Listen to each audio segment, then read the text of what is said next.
I want to ask my friend Dr. West. You all know Dr. West. Cornel West is one of the great writers in this country. He teaches at Harvard now. And he is also the author of a book, a very profound book on Dr. Martin Luther King Jr. called the Radical King? That was the name of it, yeah. And what I want to do is, this is what I want to ask Dr. West. Dr. West, there was a headline in today's Detroit news. And the headline said, Biden sees advantage with Michigan black voters. Okay? And the headline talks about how there's polling that suggests that Biden will do well with black voters in Michigan, in fact, all over the country. I want to ask you this question. In terms, and we heard a lot of this discussion this evening right now, in terms of what's going on with the African-American community, where the wealth gap between whites and blacks is 10 to 1, where unbelievably, I mean, really is unbelievable that in the wealthiest country in the world, 1/3 of African-American kids are living in poverty, where we have a life expectancy for African-Americans that is 3.5 years lower than for white families, where we have a situation where black workers today are making about 76 cents on the dollar compared to men, and for women that number is substantially lower, where, as Dr. Dooley was talking about, we have 4 million African Americans who are uninsured entirely, and even more underinsured, where black women are 3.5 times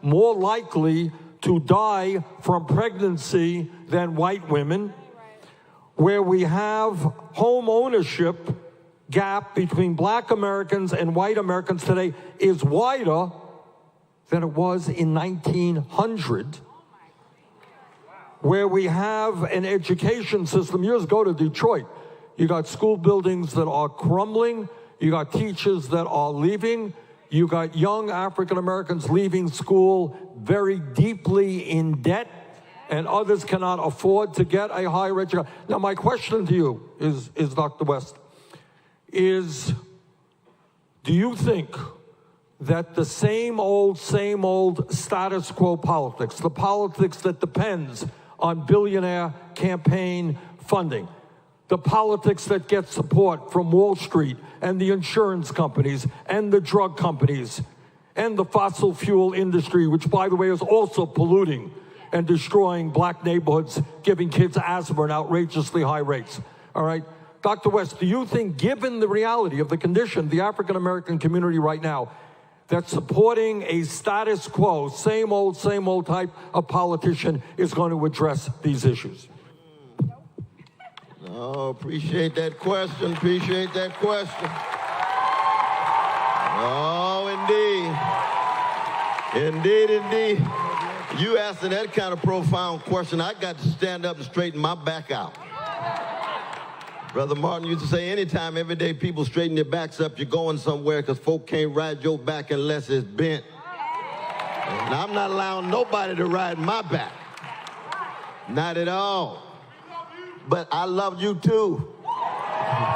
But you keep in mind, you see, that when you see me, you see in my mama and daddy, you see in my tradition, my community, you see in Dee Dee Bridgewater from this town and the Betty Carter from this town.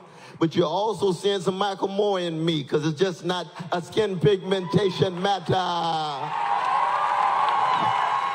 Skin pigmentation doesn't determine your moral and spiritual formation. You got to decide who you are.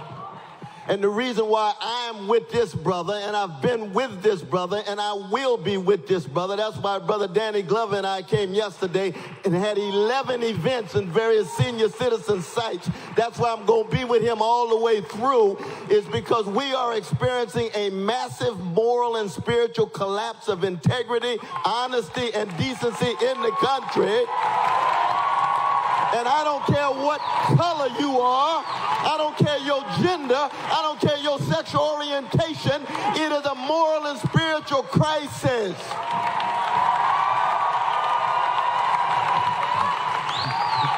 And this dear brother, my dear brother Bernie Sanders, exemplifies an integrity, honesty, and decency. Do you know how rare that is in the political class when most of them are up for sale?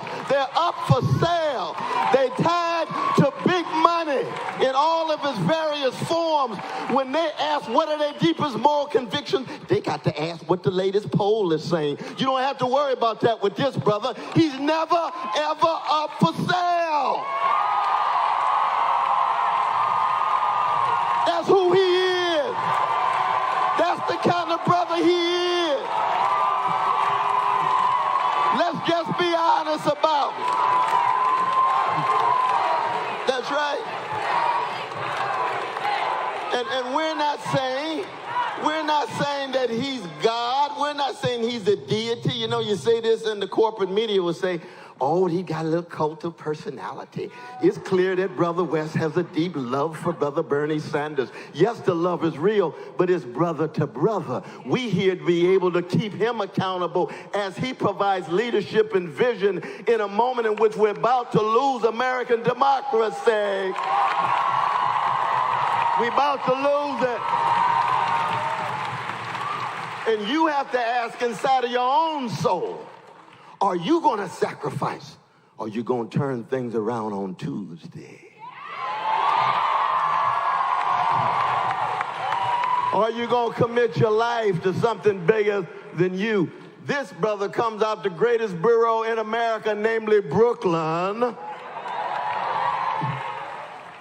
And there's a rich Jewish tradition that comes out of Brooklyn that tells the young brothers and sisters part of the genius of Hebrew scripture, whether you were religious or secular, has to do with hesed. It has to do with steadfast love. And justice is what love looks like in public. You are to focus on the orphan, the widow, the motherless, the fatherless, the oppressed, the persecuted, the subjugated, the dominated. That is a moral and spiritual force working through the soul of Bernie Sanders.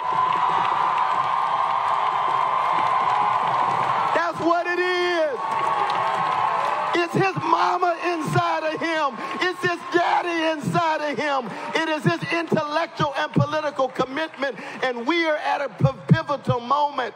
That's why he's unprecedented in American history. That's why this campaign and movement is unprecedented. We got three choices. We got a neo-fascist gangster in the White House. And when I talk about gangster, I'm not talking about hatred. I'm not talking about hatred. I'm a Christian. I believe in charitable Christian hatred. Oh, yes. Well, you hate the sin, but you still try to love the sinner.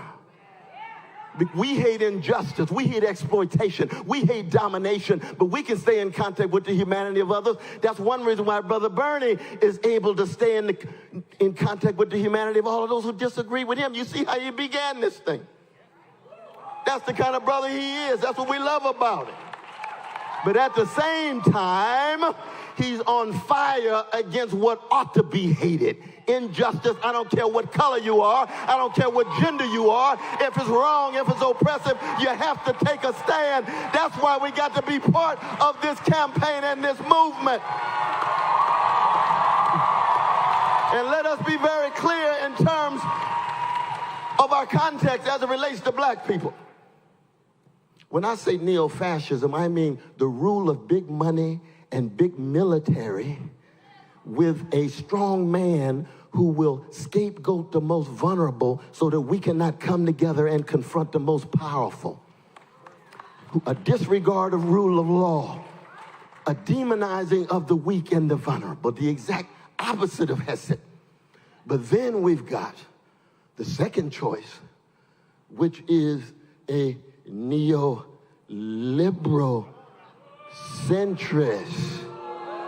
Oh, no, we can just boo for the policies. We can boo for the policy. We got to be clear what the choice is. Because the neoliberal centrist is still tied to big money. That's the billionaires that's tied to the brother.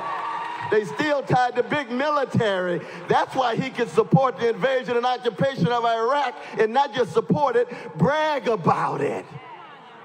Martin Luther King Jr. said militarism, materialism, racism, and poverty, they're going to suck the very juice out of democracy. So this is a global, this is an international affair, because a baby in Ethiopia, in Guatemala, a baby in Argentina, a baby in Flint, a baby in Tel Aviv, a baby in Gaza, a baby in Chile, and a baby in Mississippi have exactly the same value, exactly the same significance. That's what Bernie Sanders understands. That's what he represents at the heart of who he is. When you're a neoliberal centrist, you can lip sing fairly well some of the progressive themes every 4 years. But like Milli Vanilli, we want the real thing. Bernie Sanders is the real thing. We want the real thing. Isn't that true, Sister Nina? We want the real thing. We're not degrading him as a human being. We're talking about the qualitative break because the neo-fascist now in the White House and the neoliberal who all of a sudden now is coming back to life. Coming back to life. And the catalyst was my own black people. Oh, I'm so disappointed. Oh, I'm so upset. I think about the legacy of Frederick Douglass and Ida B. Wells Barnett. I think about the legacy of Martin Luther King Jr. I think about the legacy of Ella Baker. I think about the legacy of A. Philip Randolph. They always said, focus on the least of these. What are you doing for the poor and working classes? There's no other campaign that represents that better than Bernie Sanders.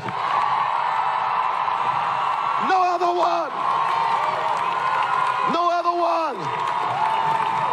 Brother Bernie. That's right. So then,